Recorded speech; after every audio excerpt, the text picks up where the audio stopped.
So thank you, everybody who is here. We are excited to have you here.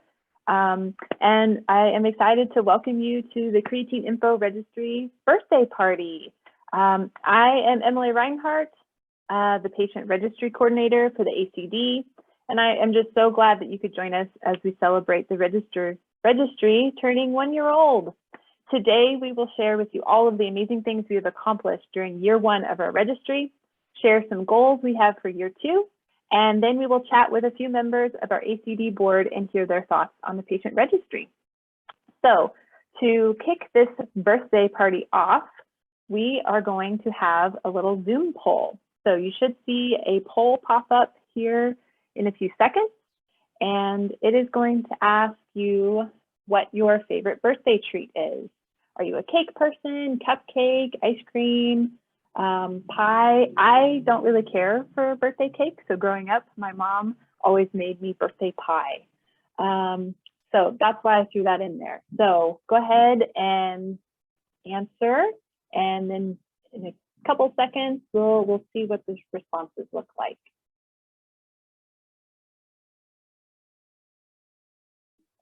Okay. Okay, so it looks like we are mostly cake here today. We've got one ice cream person, so awesome. Well, hopefully you can, maybe have some cake later today as a way to celebrate the registry's birthday. So next, we are just excited to share with you some of the amazing accomplishments that the Creatine Info Registry has seen during year 1. So let's look at some year 1 highlights. And first, we'll take a look at some of the registry stats since the registry launched in March of 2021. So in the first year, we had 141 individuals register on Creatine Info Registry, which is amazing. 141 participants is awesome, and that should be celebrated. And we are setting a goal for ourselves in year 2 that we want to reach 200 participants. And I'll talk more about that in a little bit. Of those 141 participants, 70 of those have actually completed surveys, which is great. When we look at our diagnosis breakdown, we see that 70% of patients in the registry have CTD, while 30% have GAMP. And that is typically what we would expect. When we look at our global footprint, we see that 62% of patients are based here within the United States, and then 38% of those are international. And we hope to grow our international footprint this year as well, and we'll talk a little bit more about that later on. So next, I want to highlight some other key findings from the registry data so far. We have been collaborating with Dr. Longo and his graduate student, Laura Voss, at the University of Utah. Laura is training to become a genetic counselor and is currently analyzing the registry data to develop her master's thesis. And Laura has graciously shared some of her initial findings with us today. So in this figure, we can see this is the breakdown of tests that initially indicated CCDS in patients. And we see that genetic testing and biochemical testing are the two most commonly used tests that detect creatine deficiency in both CTD and GAMP patients. When we look at the second figure, this figure shows the range of symptoms that CTD and GAMP patients experience. And I want to highlight three symptoms here. Global developmental delay affects the majority of CTD and GAMP patients, affecting between 80 and 90% of patients. And speech delays and seizures are also commonly experienced symptoms within our patient community. So we also this year, we launched our Patient Meaningful Outcomes Survey in the fall of 2021. In this survey, we asked you to rank the patient meaningful outcomes that are the highest priority to you. So these graphs show the outcome that you listed as your top priority. And I want to point out a few of the top outcomes: speech and communication, learning difficulties, and seizures. So these findings and findings like this really help researchers to identify what outcomes are important to our CCDS patient community. So the success of the Creatine Info Registry extends beyond just the raw numbers, graphs, and figures, but really how this data will be used by the broader CCDS community. So the ACD works throughout the year with industry stakeholders as part of our CARE committee, which is the Corporate Alliance for Research and Education. During our regular meetings, our CARE collaborators are always interested to hear about updates about the registry. And they are very, very anxious for our registry to reach 200 participants. Because when the registry has enough voices, because that's when the registry has enough voices to make the data impactful. And one of their comments has always been that 200 participants are required to have data that is not only informative, but also statistically significant. So that is our goal this coming year. So I think you would agree that we have accomplished some pretty amazing things with the Creatine Info Registry during our first year. And we are just so excited as we head into year 2. Some of our goals are, one goal is our patient meaningful outcomes survey. Data from this survey will be instrumental during our PCORI Parents Grant, which is currently underway. The data will help guide our discussions and help with the development of clinical core outcome sets. Currently, we have 51 responses to the patient meaningful outcome survey, but we would love to see at least 100 responses this year. This will really improve our core outcome discussions and help better capture what outcomes are important to you, our patient community. We also have several new surveys that are currently under construction, which we plan to release this year. Those surveys include a medical notes survey, a seizure survey, and a cardiovascular survey. So stay tuned for updates. We are also working with NORD, which is the National Organization for Rare Disease, as they update the I Am Rare registry platform to version 2.0 this year. And we're very excited because this updated platform will show a number of improvements to our current registry platform. The one thing that I'm most excited though is that we will be able to offer all of our surveys in both Spanish and French. And so we're just really excited to be able to increase the accessibility of the Creatine Info Registry this year. And then, as I mentioned previously, Laura Voss, she's the graduate student who's working on her master's thesis to become a genetic counselor. She is using the Creatine Info Registry data set as part of her thesis work. She then plans to publish her findings in a scientific journal in collaboration with the ACD. So this means the information that we learn from the registry data will be more broadly available to researchers and to clinicians who are studying CCDS by completing surveys in the registry. So by you completing registry data, by you completing surveys in the registry, your participation creates a ripple effect that shapes both researchers and clinicians' understanding of CCDS. This helps drive more informed research and allows clinicians to have a better understanding of these disorders than they would if they were only working with 1 or 2 patients. And then finally, our biggest goal this year, like I said, is we really, really want to reach 200 total participants in the Creatine Info Registry. Like I said previously, industry stakeholders and clinicians have consistently told us that 200 is the magic number for patient registries. At that point, our registry will be big enough that we can begin to make meaningful interpretations from that data.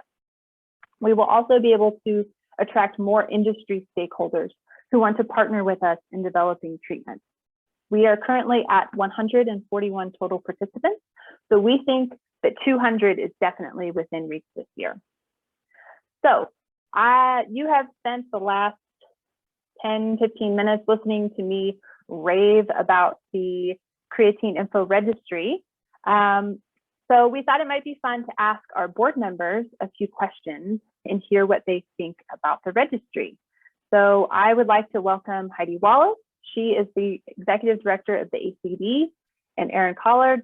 She is the Director of Communications to our panel. Welcome, ladies. Very excited for you to join us today. Thank Happy you. birthday. Happy birthday, Creatine Info. Yay. Okay, Erin, I'm going to start with you. We know that our patients and their families have a very busy schedule. So taking surveys may seem very time consuming. So typically, how long does it actually take to complete a survey on the Creatine Info Registry? Yeah, it's a good question. And I think I am similar to most parents in our community that I have pretty much constantly something in my inbox and on my to-do list that involves some sort of form that I need to fill out regarding my son, Cadman. He's 6 and has CTD. So yeah, that's kind of a part-time job in itself, and at times a full-time job filling out forms about Cadman. But I would say, relatively speaking, that these surveys are on the shorter side, and each one took, some of them are really short. I would say they take anywhere from 5 or 10 to 30 minutes on the longer end. So it's pretty quick, and you can do the short ones and save your spot and come back and finish them up later. So I found the process to be pretty easy. Perfect. Thanks, Erin. Heidi, question for you. What motivates you to keep returning to the Creatine Info Registry to take newly released surveys? Well, I like going back and looking at the surveys, both taking them and then revisiting the surveys, because I like to see when enough of the other families have completed it that it starts to populate the data so you can get a picture of how your kids compare. I thought that was cool when we reached that milestone with each of them. So that's probably, yeah, the biggest thing that keeps me going, is that I can contribute to that, and then I can check in and see how it's looking across the board with everybody. And yeah. Great. Erin, back to you. What is your favorite survey on the Creatine Info Registry, and why? So I do have a favorite survey. This is an easy one for me. The PMO, or Patient Meaningful Outcome Survey, that you talked about earlier, that was my favorite. Like, I've never been so excited to fill out a form in my life. When that came out, I could not wait to put my input in, because when I filled that form out, I thought about the fact that there are researchers actually working on finding a treatment for CTD. And as things move forward, this is like putting in my wish list of things that I want for Cadman in his life, and the things that I want to see improved. I'll be like, get emotional talking about the PMO survey, because it's like seriously so meaningful. And we have the opportunity to weigh in on what a potential drug could do. So yes, I love the PMO survey. We love the PMO survey too. And so thank you, Erin, for sharing. And that, again, we keep pushing the PMO survey because it will have such a huge impact for our community. So thank you, Erin. Heidi, back to you. What survey would you like to see made available on the Creatine Info Registry, and why? I actually have 2 answers to this. The first, it's because I have 2 very different kids, but the first one is seizures. And why? Because I'm interested to find, I think everybody who has children that has seizures thinks the same thing, which is, what did I do? What caused this one? Where did we go wrong? What are my child's triggers? And what are my child's best approaches at stopping this? Like, we just want answers. And, you can join all of the seizure Facebook groups in the world, but they don't have the same background, the same creatine deficiency that our kids do.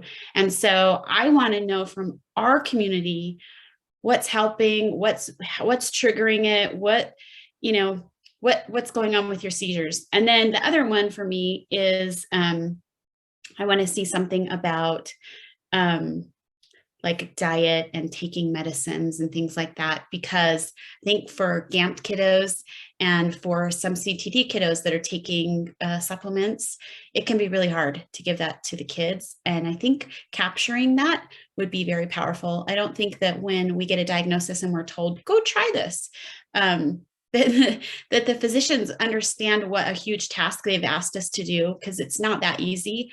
And so something where we learn about kids and how they tolerate different treatments would be great. Absolutely. Thank you, Heidi. Okay, my last question is for both of you. How does the Creatine Info Registry make you feel connected to the CCDS community at large?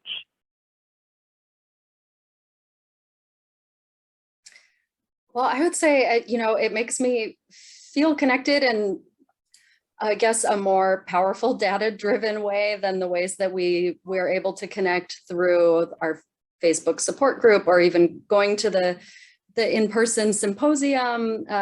There's so many ways that we can actually connect with each other on a personal level, but this way we can connect and become a powerful force for research and really give researchers what they need, which is, just all of this data and information about our children's disorders, and to help arm them with the information that they need to be able to get these treatments done. Can you repeat it for me? Sorry. No, yeah, absolutely. Right. That's okay. How does the Creatine Info Registry make you feel connected to the CCDS community at large? I like seeing the commonalities. I like seeing the commonalities across GAMT and CTD and how similar our kids are. And yeah, I like learning about everybody. And of course, there's that outside piece of, we're not just having a discussion in the Facebook group. Like you said, it's very structured and has scientific meaningfulness in the way that these questions have been put together very carefully. So absolutely. Yeah. Well, thank you both, Erin and Heidi, for joining us today. We really appreciate you taking time to chat and share your thoughts with us. So we will wrap up here. I'm going to share my screen again. So as we wrap up our birthday party, I am challenging you, our CCDS community, to register on the Creatine Info Registry and complete as many surveys as you can this week. By registering and completing surveys, you will help us meet our goals for year 2. Your participation will also help CCDS research and gives researchers the tools they need to change the story of CCDS. So take the creatine challenge this week. I believe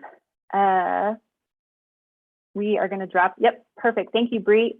Bree dropped in the website in which you can go visit the registry. And I've got a screen grab of that here. So when you go to creatineinfo.imrare.org, this is what you will see. So if you have not yet enrolled in the registry, you can visit this website. There will be a button there to register. If you have already registered, I encourage you to log in and make sure that you have completed your surveys and all of your surveys have been submitted, especially those that you may have saved as drafts. So be sure to go check that out. And as we wrap up here, I encourage you to email me. I want to hear from you. That is what I am here for. So any registry related questions or anything, please feel free to send me an email at registry@creatineinfo.org, and Bree put my email into the chat, so thank you for that. I would love to hear from you. I am here to help. That is my job. I want to make enrolling in the registry and completing surveys as easy for you as I possibly can. So if you have any sort of trouble, let me know. Well, finally, I just want to say thank you. Thank you all for joining us as we celebrate Creatine Info Registry's first birthday. It has been an amazing first year, and I don't know about you, but I am really, really excited for year 2 and all of the things that we have on deck and ready to go for year 2. With your continued support, we can continue to have success in year 2. So with that, I will say thank you. Have a great rest of your weekend. Thank you for joining us, and we will talk to you soon. Thank you, everybody. Bye-bye.